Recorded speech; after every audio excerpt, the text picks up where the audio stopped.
The following content is provided under a Creative Commons license. Your support will help MIT OpenCourseware continue to offer high-quality educational resources for free. To make a donation or view additional materials from hundreds of MIT courses, visit MIT OpenCourseware at ocw.mit.edu.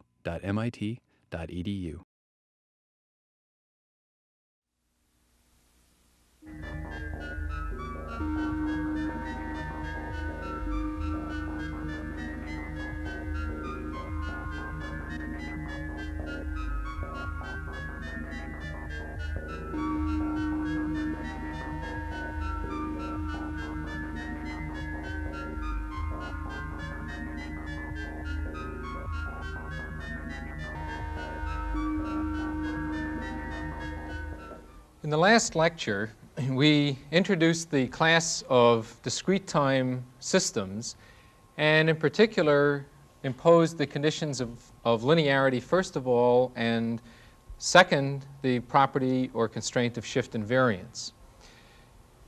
And those constraints led us to the convolution sum representation. In today's lecture, there are several issues that I'd like to focus on.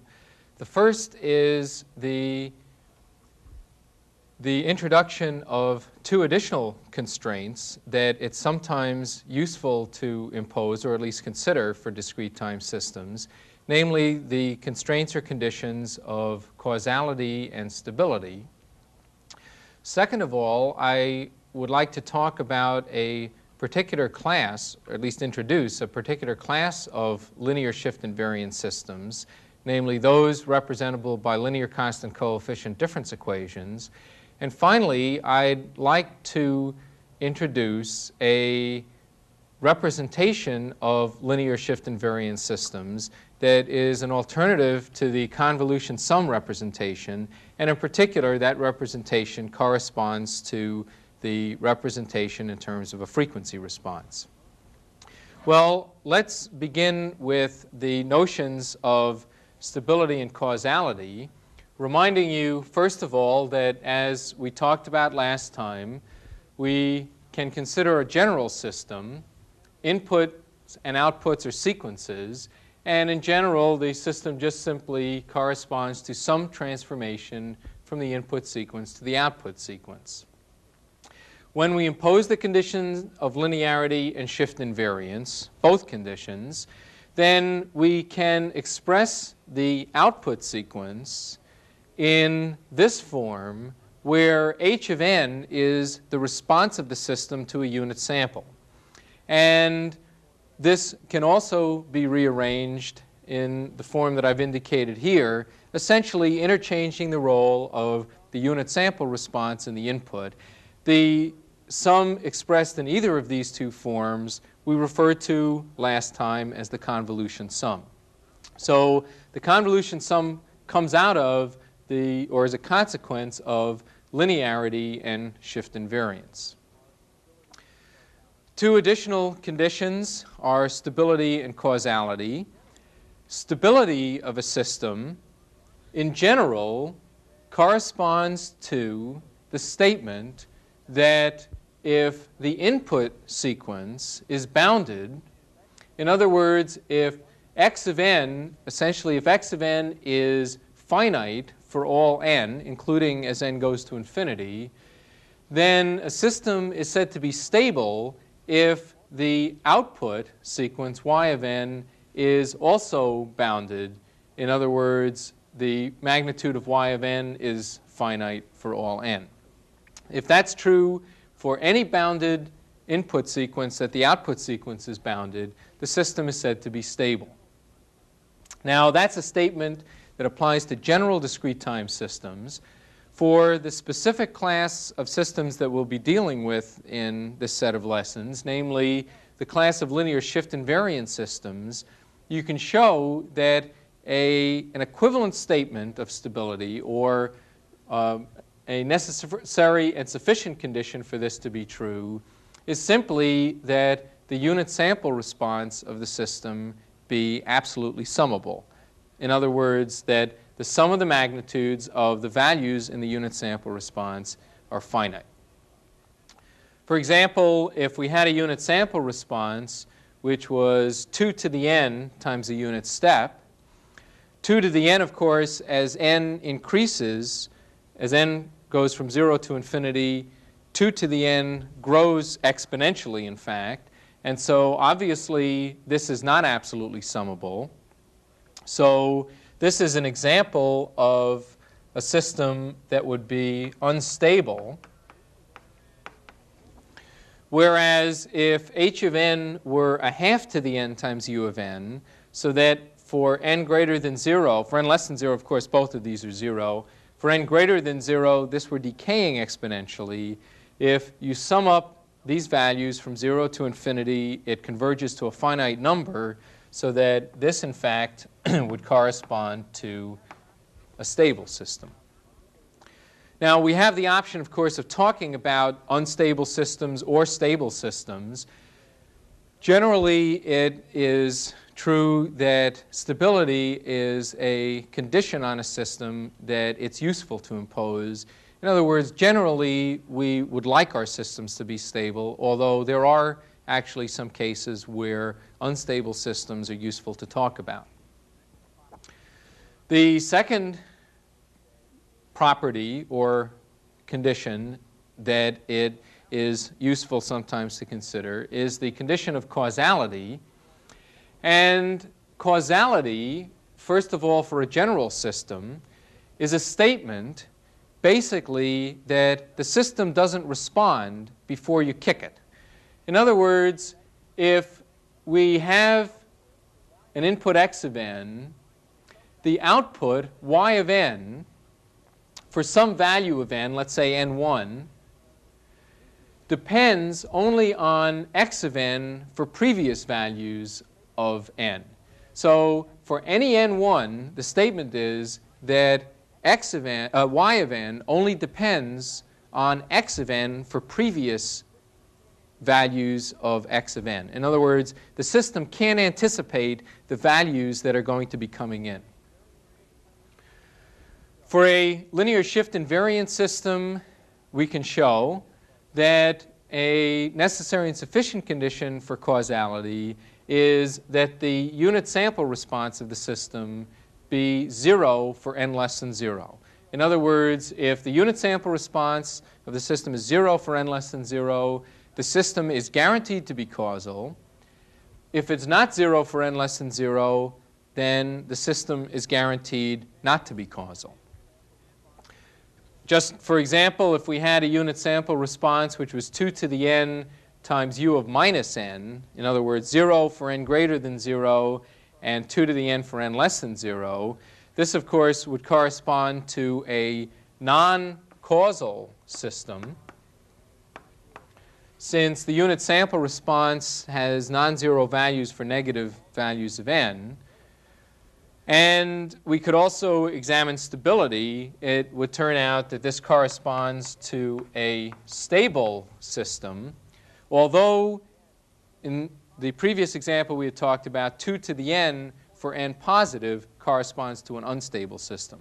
The point is that if you look at 2 to the n as the index n runs negative, then that is, as n runs negative, it's an exponential that's decaying in negative values of n. So that, in fact, this is absolutely summable. That makes it stable, but it's obviously non-causal. Now, I want to stress, it's a very important point to stress, that causality is, of course, a useful thing to inquire about a system. It's useful to ask, is the system causal or is it not causal? But generally, it is not necessarily true that causality is a condition that we'll want to impose on the system. There are many examples of useful non-causal systems, and in many instances, we'll want to talk about systems which are non-causal. So again, it's useful to inquire about whether a system is causal or not causal, but it is not generally useful to constrain ourselves to talk only about causal systems. The story is somewhat different for stability in the sense that an unstable system is somewhat less useful than a non-causal system. So These are two additional conditions or properties that we'll sometimes want to inquire about when we talk about a system. In general, for linear shift invariant systems, there is a wide latitude in terms of the description of those systems, and that is a similar type of statement that applies in the continuous time case also. Just as in the continuous time case, it is useful to concentrate in many cases on systems that can be implemented with R's, L's, and C's, and consequently are representable by linear constant coefficient differential equations. In the discrete time case, it's often useful to concentrate on systems that are describable by linear constant coefficient difference equations. So I would like to just briefly introduce the class of systems which are representable by linear constant coefficient difference equations. And the discussion in this lecture is only a brief introduction, and will in fact be returning to this class of systems several times over this set of lessons. We refer to an nth order linear constant coefficient difference equation as being in the form that I've indicated here, and what it consists of is a linear combination of the delayed output sequences equal to a linear combination of delayed input sequences. A differential equation, of course, in continuous time involves linear combinations of derivatives. The corresponding situation in the discrete time case is a linear combination of differences. So this is then a general nth order linear, in the sense that it's a linear combination, constant coefficient, meaning that these are constant numbers as opposed to being functions of n, difference equation, meaning that it involves differences of the input and output sequence. The order of the difference equation generally is used to refer to the number of delays required in the output sequence. In general, the number of delays in the input sequence, m, does not have to be equal to n, but it's generally convenient to refer to the order as corresponding to the number of delays involved in the output sequence. For the zeroth order difference equation, the solution, if it corresponds to a representation of a linear shift invariant system, the solution is trivial, very straightforward. In particular, let's examine what this difference equation reduces to if n is equal to 0, and just for convenience, we'll choose the coefficients to be normalized so that a sub 0 is equal to 1.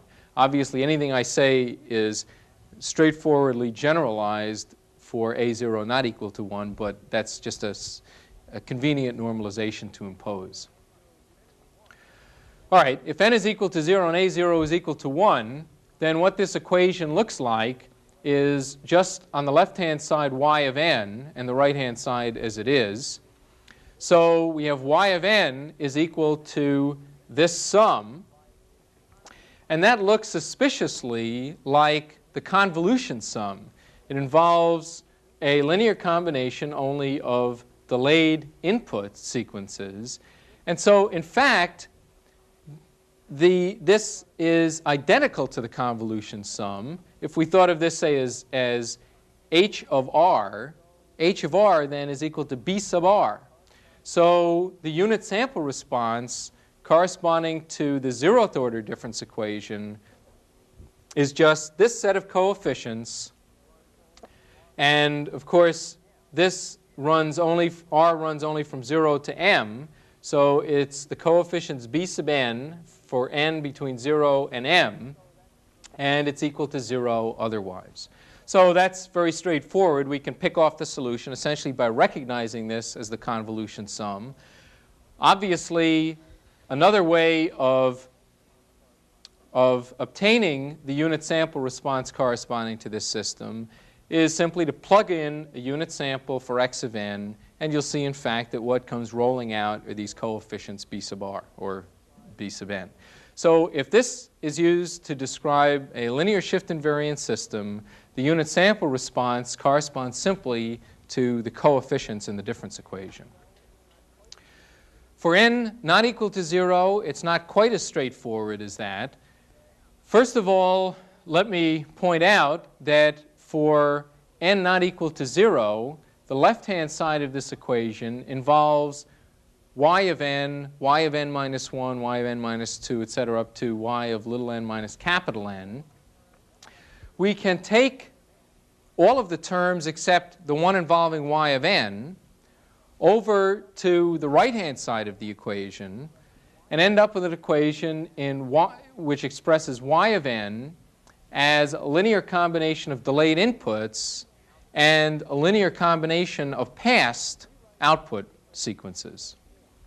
If we rewrite this equation in this form, and again, just for convenience, we'll choose a0 equal to 1, simply normalizing that coefficient, then the difference equation that we end up with is in the form that I've indicated here. Y of n is a linear combination of delayed input sequences minus, because we brought that from the other side of the equation, minus a linear combination of the previous output values.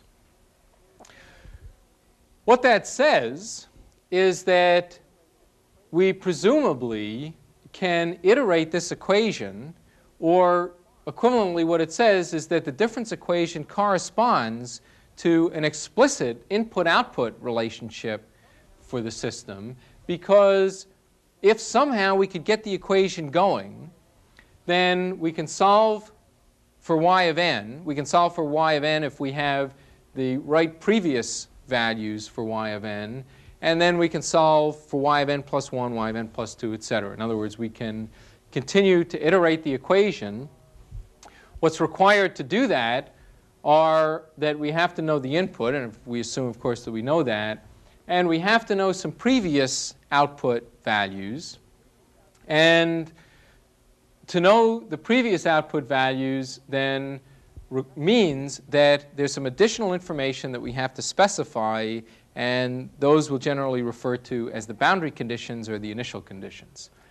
For example, let's see how this equation would work if we focused on the first order case. So for the first order case, capital N is equal to 1. We have the equation y of n minus a, y of n minus 1 equals x of n. And let's find the unit sample response for the system. In other words, choosing x of n equal to a unit sample. And for the initial conditions, let's assume that for a unit sample input, the output is equal to 0 for n less than 0. Now, when we do that, we're making a specific assumption about causality. We're imposing the boundary conditions that the unit sample response has to be 0 for n less than 0. That's exactly the necessary and sufficient condition that we need for causality. So basically, we're saying that we're imposing on the solution that we're about to generate the additional condition of causality. All right. Well, now rewriting this equation by taking this term over to the right-hand side and taking account of the fact that we're considering the input to be a unit sample, we have the output sequence is the unit sample plus a times the output sequence delayed. And now let's run through an iteration of this equation, obtaining some successive values. Y of minus 1 we can get simply by referring to the initial condition. We stated that y of n is 0 for n less than 0, and so that means, of course, that y of minus 1 is 0. Y of 0 is equal to delta of 0, but that's equal to 1, plus a times y of minus 1, which was 0. So y of 0 is equal to 1. Y of 1 is equal to delta of 1, which is 0. The unit sample is only non-zero at n equals 0. So that's 0 plus a times y of 0. Y of 0 is equal to 1. So y of 1 is equal to a times 1, or a. Y of 2, if we follow that through, is equal to a squared. And if you run through a few more of those, you'll see rather quickly that what we get for the unit sample response with this imposing the condition of causality is that the unit sample response is a to the n for n greater than 0. Of course, it's 0 for n less than 0 because of our initial condition. So it's a to the n times u of n. And it's obviously causal because that's what we imposed. It may or may not be stable depending on the value of a. In particular, if the magnitude of a is less than 1, then this sequence will be decaying exponentially as n increases. So for the magnitude of a less than 1, this corresponds to a stable system. Now, this isn't the only initial condition that we can impose on the system and still have it correspond to a linear shift invariant system. We could alternatively impose a different set of initial conditions, which is or boundary conditions really, because they're not, for this case, initial conditions. Boundary conditions that state, instead of the statement that the system is causal, the statement that the system is totally non-causal. What I mean is, let's take this same example, the same difference equation. Let's again choose the input to be a unit sample, but let's impose another condition on the solution, boundary condition, namely that the unit sample response is 0 for n greater than 0, rather than the boundary condition that says that it's 0 for n less than 0. In that case, it's convenient to generate the solution iteratively by running the difference equation backwards. In other words, by expressing y of n minus 1 in terms of y of n and x of n. This is just simply another rearrangement of the difference equation.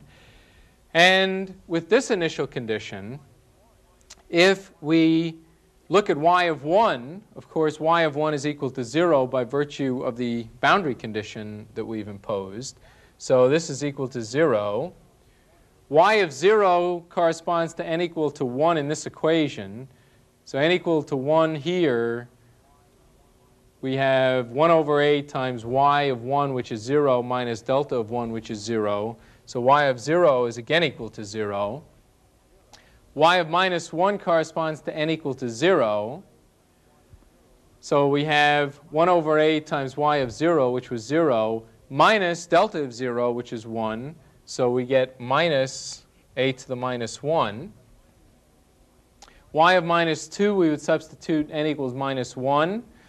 Y of minus 1 we had is minus a to the minus 1. And delta of minus 1 is 0. So we have here minus a to the minus 2. And it continues on that way. And if you generated some more of these, what you'd see rather quickly is that this is of the form minus a to the n times u of minus n minus 1. In other words, it is an exponential of the form a to the n, as we found for the causal solution also, but it's 0 for n greater than 0, and it's of the form a to the n for n less than 0. What that means in particular is that if we again inquired as to whether it was stable or unstable for the magnitude of a less than 1, what we would find in this case is that it's unstable rather than stable. So what we've seen then is that a linear constant coefficient difference equation by itself doesn't specify uniquely a system. It requires a set of initial conditions. And depending on the initial conditions or boundary conditions that are imposed, it may correspond to a causal system or it may correspond to a non-causal system. And in some situations, we might want it to correspond to either one of those two. Something that I haven't stated explicitly, but there is some discussion of this in the text, is the fact that it is not for every set of boundary conditions that a linear constant coefficient difference equation corresponds to a linear shift invariant system, but it does in particular for the two sets of boundary conditions that I imposed here. More generally, what's required of the boundary conditions so that the difference equation corresponds to a linear shift invariant system is that the boundary conditions have to be consistent with the statement that if the input x of n were 0, the output would 0 for all n, that the output would also be 0 for all n. And there's some additional discussion of this in the text. I indicate also that we'll be returning from time to time to further discussion of linear constant coefficient difference equations and discussing in particular other ways of solving this class of equations. For the remainder of the lecture, I'd like to focus on an alternative representation of linear shift invariant systems, alternative to the time domain or convolution sum representation that we dealt with in the last lecture. In particular, the very useful alternative is a description of linear shift invariant systems in terms of its frequency response. In other words, in terms of its response either to sinusoidal excitations or to complex exponential excitations. Well, the basic notion behind the frequency response description of linear shift invariant systems is the fact that complex exponentials are eigenfunctions of linear shift invariant systems. What I mean by that is that for linear shift invariant systems, if you put in a complex exponential, you get out a complex exponential, and the only change is in the complex amplitude of the complex exponential. The functional form is the same, so complex exponential in gives you a complex exponential out. We can see that rather easily by referring to the convolution sum description of linear shift invariant systems, as I've indicated here. In particular, suppose that we choose an input sequence which is a complex exponential, and let's substitute this into this expression so that the output is then the sum of h of k e to the j omega n minus k. This term can be decomposed into a product of two exponentials, e to the j omega n and e to the minus j omega k. And since e to the j omega n doesn't depend on the index k, we can take that piece outside the sum, and what we're left with is y of n is e to the j omega n times the sum of h of k e to the minus j omega k, as I've indicated up here. So we started with a complex exponential sequence going into the system. None of this stuff over here depends on n, so when we sum all that up, that's just a number. It's a function of omega. It depends on what complex frequency we've put in, but it doesn't depend on n.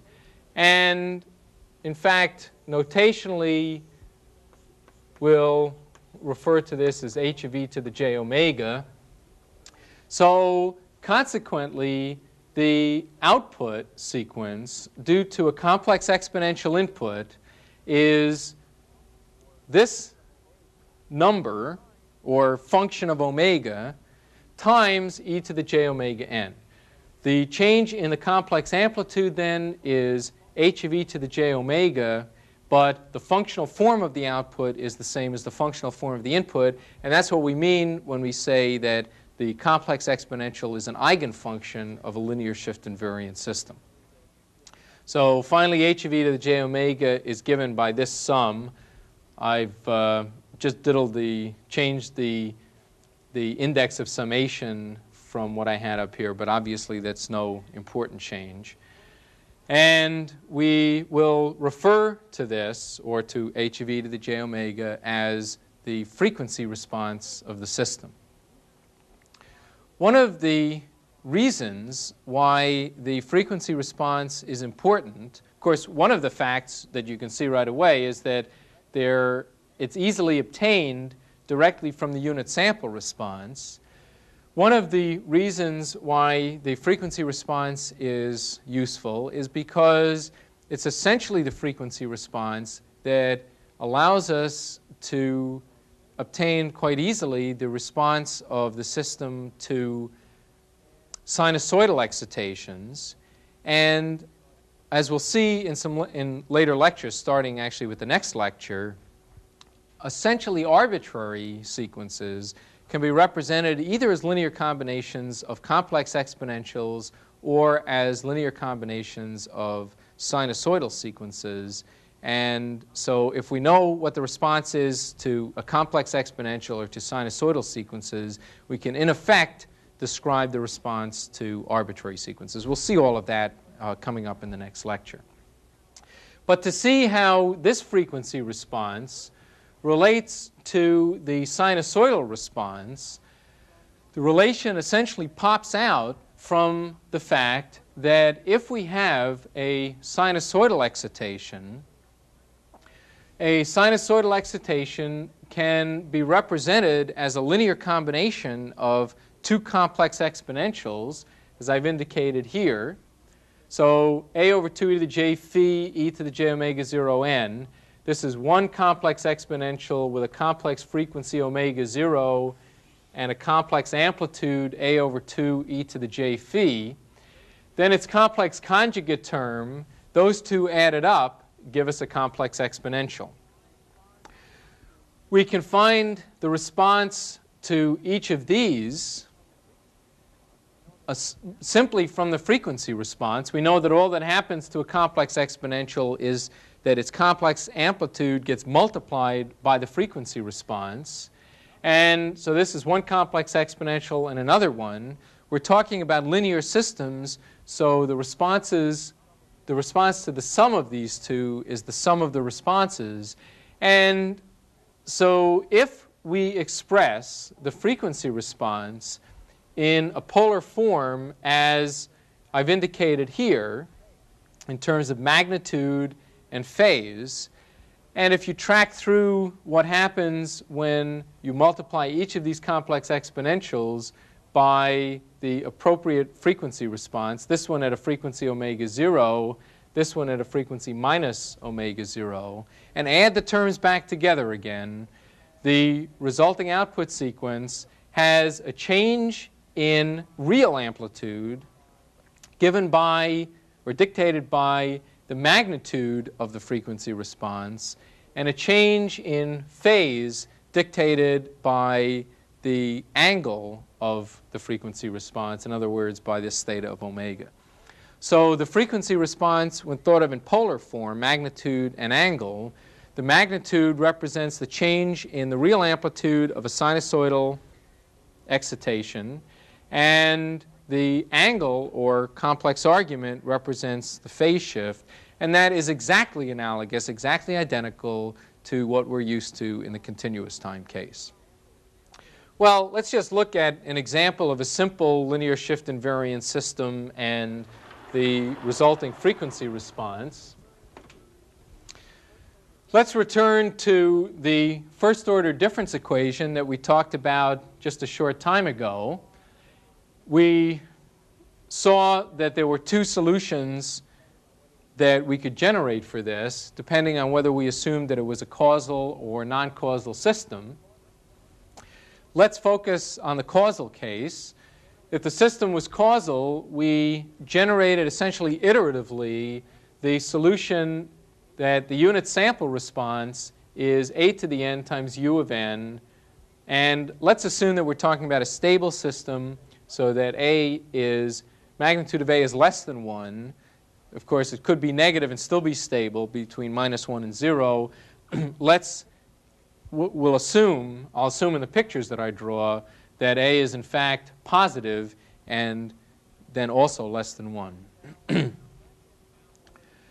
Now, the expression for the frequency response of the system, from what we derived just above, is the sum over all n of h of n times e to the minus j omega n.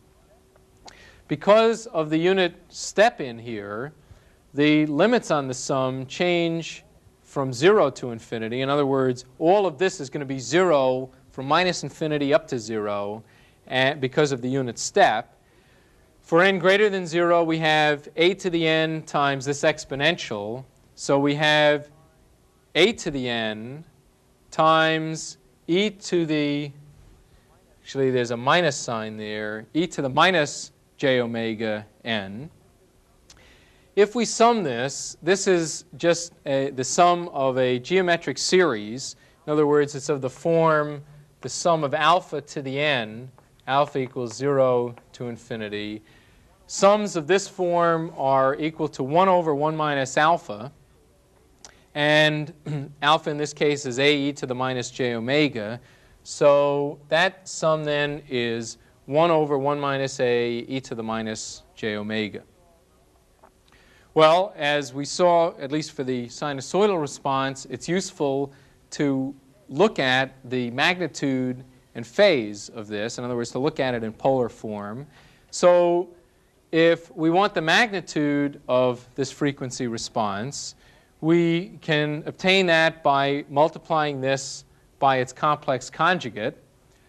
Consequently, the magnitude of the frequency response is given by h of e to the j omega, the minus sign is conveniently there for us, multiplied by its complex conjugate, which is 1 minus a e to the minus, 1 over 1 minus a e to the plus j omega. If we multiply these together, then what we obtain is 1 over 1 plus a squared minus 2a times cosine omega. And the phase angle of this is equal to the arctangent of, if you just simply work this out, the arctangent of a sine omega divided by 1 minus a cosine omega. I suspect actually that because of that algebraic sign error I made, the minus sign down here, actually I think that this comes out with a minus sign, but I won't guarantee that on the spot right now. You can simply verify that, but I suspect that there should be a minus sign there. Okay, well, this then represents the phase shift that would be encountered by a sinusoidal input going through the linear shift invariant system. This would represent the square of the magnitude change of a sinusoidal input. And if we were to sketch this, then what we see is that at omega equal to 0, cosine omega, of course, at omega equal to 0 is 1. So this is 1 over 1 plus a squared minus 2a, or 1 over 1 minus a quantity squared. We're assuming that a is between 0 and 1, and so we're indicated that by this value. When omega is equal to pi, cosine omega is equal to minus 1. This then comes out to be 1 over 1 plus a quantity squared, which for a between 0 and 1 is less than this value. So the frequency response then between minus pi and plus pi would have the shape that I've indicated here. Now what happens if we continue on in frequency? Omega can, of course, run from pi to 2 pi and on past that. You can verify in a very straightforward way from this expression that from pi to 2 pi, the frequency response will look exactly like it did from minus pi to pi. It will then look like that. And from minus pi to minus 2 pi, it will look exactly as it did from pi down to 0. So it will look like this. And in fact, it's straightforward to verify for both the magnitude and the phase that both of those are periodic in omega with a period of 2 pi. So this is one period, say from minus pi to pi, and then another period would start from pi to 3 pi, and it would continue on like that. So in fact, if we were to sketch this out over a wider range of omega, we would see this periodically repeating. For this example, that's straightforward to verify. So there are then two properties of the frequency response which I would like to call your attention to in preparation for our discussion next time. One of them is the fact, very important to keep in mind, that the frequency response, as we're talking about it, is a function of a continuous variable omega. Omega, I hadn't stressed this point previously, but omega is a variable that changes continuously over whatever range we're talking about, as opposed to sequences which are functions, obviously, of a discrete variable. Here we're talking about a function of a continuous variable omega. As we saw for our example, the frequency response is a periodic function of omega, and the period is equal to 2 pi. Now, the reason that it's a periodic function of omega is, in fact, somewhat obvious. Suppose that we take a complex exponential, e to the j omega n, and inquire as to how the complex exponential itself behaves if we change omega over an interval of more than 2 pi. Suppose that we replace omega by omega plus 2 pi times k. And now if we decompose this into a product, we have e to the j omega n times e to the j 2 pi k times n. This is an integer multiple. This exponent is an integer multiple of 2 pi. And so this is simply equal to unity. Now what that says is that a complex exponential, once we've varied omega over an interval of 2 pi, and we go past that, there are no more new complex exponentials to see. We'll see the same ones over and over and over again, and consequently, the system response has to be periodic in omega with period 2 pi, because we're putting in essentially the same inputs over and over and over again. This is a point that I'll be mentioning from time to time, and it's in fact somewhat important to keep in mind. Also, it's discussed in some detail again in the text. So these then are some properties of the frequency response.